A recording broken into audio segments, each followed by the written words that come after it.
From the 1011 Now streaming studio, this is 1011's Morning Pulse.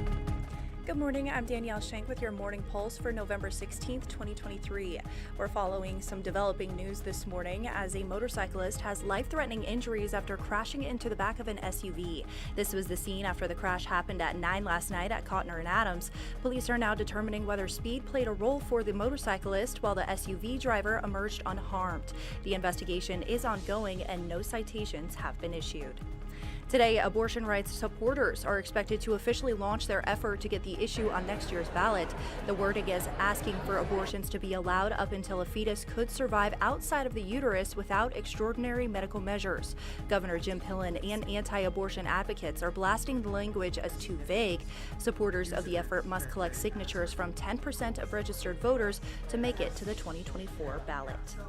Speaking of the governor, Pillen selected Fred Meyer out of 16 applicants Wednesday to represent District 41, which encompasses parts of Hall, Buffalo, and Howard counties, along with a few others. He was raised on a farm near West Point and now operates one near St. Paul.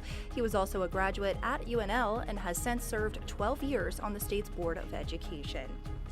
Out west, Dundy County is looking for a new sheriff. Sheriff C.J. Smith was ousted due to issues emerging since his election.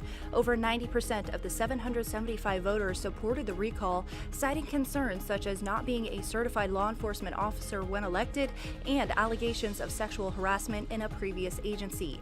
Smith has filed a lawsuit against the county and state in an effort to keep his job.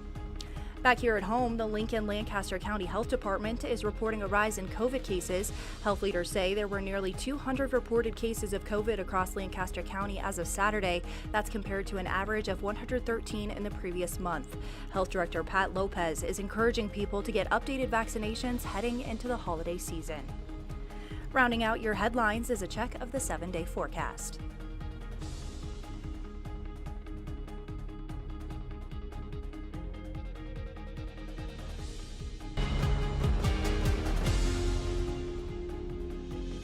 You've been listening to 1011's Morning Pulse.